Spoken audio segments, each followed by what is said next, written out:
I want you to take a look at this number here. Now, this is just for the state of New Jersey. You figure if there's going to be one area where Chris Christie should clean up, making his argument that he's presidential timber, it's there. He's losing, not by a point or two. If you look at the Q poll, which usually does a good job on this one, he's trailing by nearly double digits to Hillary Clinton here. And I think this matters, Bill, if he's trying to convince donors to believe in him now. And they're going to say, there's one thing we say, oh, the polls are early, it's 2014, why we go on exercise. He still needs money, right? And he needs the deep pocket crowd to believe that on the moderate side, he's their best choice. That number didn't help him. Yeah, he needs to find a way to re-energize himself. I was looking at his poll numbers over the last 4 years. A couple of days ago, they were in print someplace, and they've fallen strikingly. I mean, he is falling, and his negatives are going up. And I don't know whether it was Bridgegate or whether the act has kind of run. I'm with Bill. I don't think it's just Bridgegate. I think it's, I mean, so many things that he just seems, not just tone deaf, Andrew, but the bullying routine seemed to have a point before. Now it just seems small. I agree with you to that extent, but did anybody really think this poll was going to come out differently? That Christie was going to beat Hillary Clinton in a presidential matchup in New Jersey? I thought it'd be a point or two. New Jersey is a blue state. The fact that they elected Christie governor is kind of an oddity, considering it's been so long. But they didn't just elect him. No, they elected him. He elected him going away. Resoundingly twice. The first time against a very weakened incumbent governor. The second time against an almost nobody in the state Senate. So let's measure that into this as well. But Chris Christie ain't winning New Jersey in a presidential election if he's the Republican nominee. He might win it in a primary, in the Republican primary, but he's not beating any Democrat in a presidential election in New Jersey. Well, if they really believe that, then I think Republican money, I'm talking the deep pocket money, is going to go somewhere else. The deep pocket money's been going somewhere else for the last couple of months. Bridgegate was a dagger that took Christie out. He is trying to redo his image, but Richard, it ain't going to work. And remember my contention from day one. He was never a presidential candidate, in my opinion.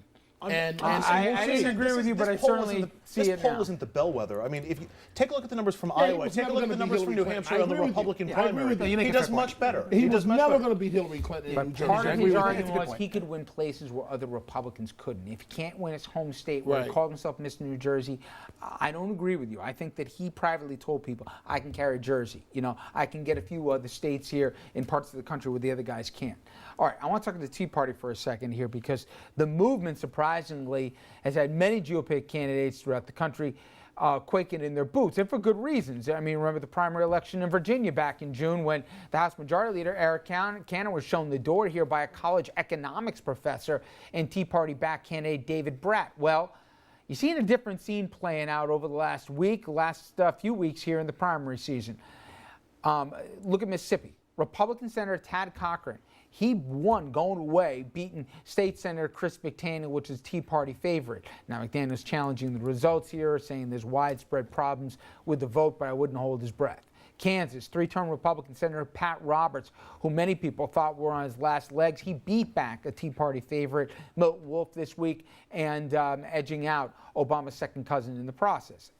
Now, you've got other guys as well here that are getting shown the door. Lindsey Graham won surprisingly comfortably in South Carolina.